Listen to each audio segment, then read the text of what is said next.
So we do have some examples in the Old Testament of contracts.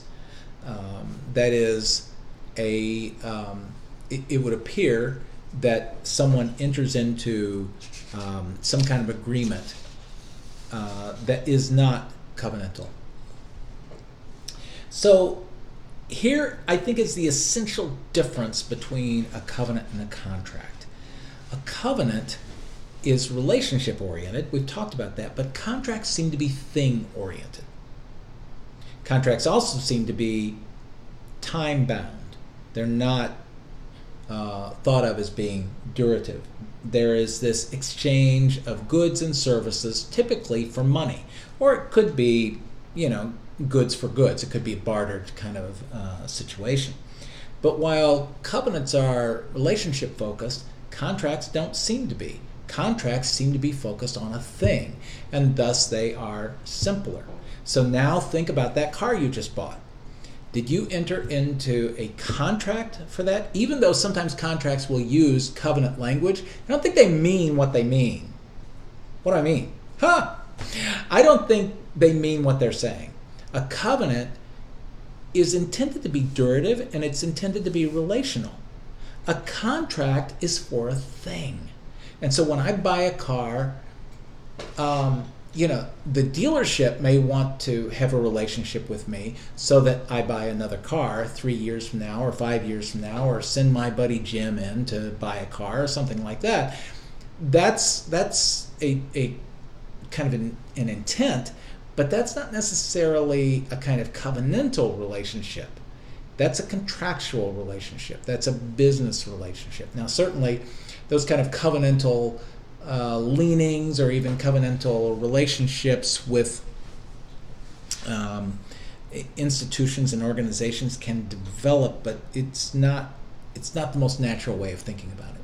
When you buy a house, you enter into a contractual relationship that says, I'm going to pay X amount of money on the first day of the month from now until 30 years from now. And if I don't pay that by the 15th of the month, you get to charge me more money. And if I don't pay that for 3 months running, you get to take my house away from me, or something like that. The thing is the focus, whereas in a covenant, the relationship is the focus. So are there examples? I think there are a couple of examples. I don't have to go farther than the book of Genesis. Abraham purchases a burial site for his wife Sarah, and you can see this in Genesis 23, and he exchanges a price. Now, as you read the narrative, you'll see that one of the players was going to just give him the field, but Abraham doesn't approach it that way. He says, no, let's go ahead, let's execute this contract right now. And we could explore reasons for that. It may be that for whatever reason, Abraham didn't want to be in that kind of covenantal relationship with that particular individual.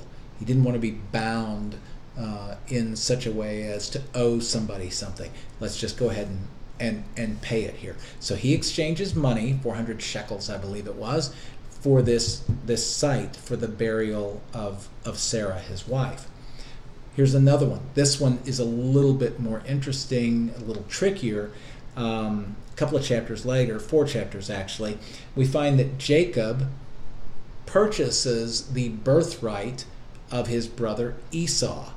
Now, interestingly, here you have a contractual kind of relationship being superimposed or inserted into, I'm not really sure what's the best way to think about that just yet, into what should have been a covenantal relationship. And that causes a breach or a break that extends throughout Israel's history and Edom's history. Edom is a country that's descended from Esau, and Israel is descended, of course, from Jacob.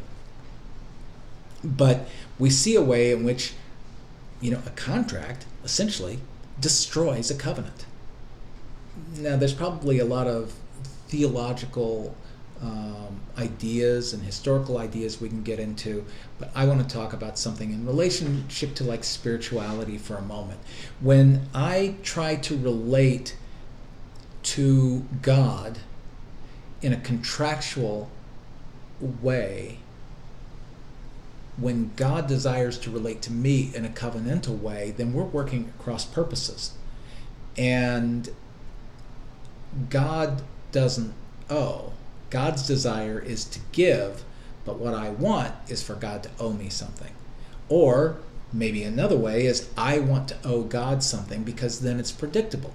I've said on many occasions, not in this class, but I've said on many occasions, I think what we want very often out of our religion is we want it both safe and we want it simple.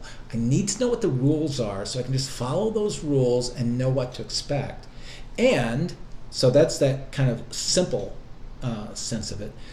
But I want it to be safe in that I want it to be managed. In a sense, managed care, right? Managed divine human relationship. And the dynamics of relationship don't really work that way. We don't relate to our children that way, at least we shouldn't.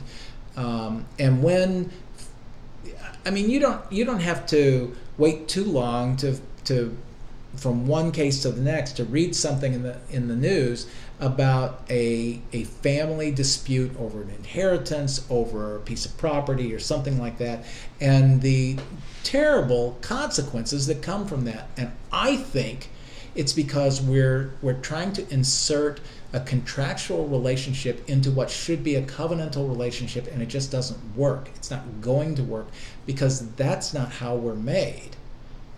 Or that's not how friendships or family are supposed to work. So when Jacob tricks, actually, Esau into selling the birthright so that he can get the blessing or the inheritance that the older Esau was due, it causes a breach in what should have been a covenantal relationship by inserting a contractual dimension that is at cross purposes with what a covenant is supposed to be.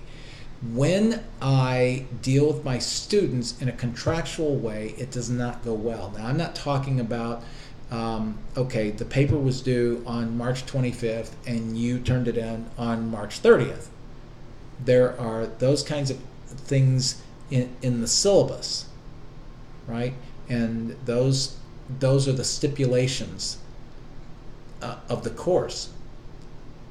I'm talking about that thing whereby I keep myself in reserve for my students and don't let them enter into that relationship with me that I think is at cross purposes with how I think about education.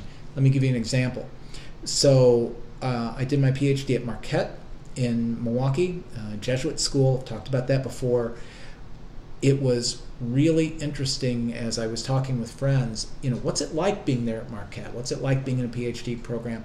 I said, I think one of the differences for me is that when I came to Marquette, the faculty, it wasn't just about transfer of information. The faculty were like welcoming me into the discipline. Advanced theological education. Okay, John, you've been admitted to the program, but it wasn't just admission to a program, it was admission into a community. And that was really transformative for me. Speaking of the word transformative, in education, we commonly struggle with this idea of whether education should be transformational or transactional. And I think most of us would say, well, education should be transformational. But very often, the transactional piece gets in the way of that, and we haven't figured that out quite yet. I think we're going to, but we're not there. We're not far along as an industry. I don't mean APU. I don't mean other places I've worked. I don't mean me. I mean, maybe I'm at fault, but I mean just as an industry, we're not quite there yet. What does it mean, especially for adult students who are not asking the same kinds of questions that an 18-year-old student is asking? What does it mean to have a transformational educational experience? And that, my friends, is a covenantal kind of question. Okay, so we'll come back and wrap up.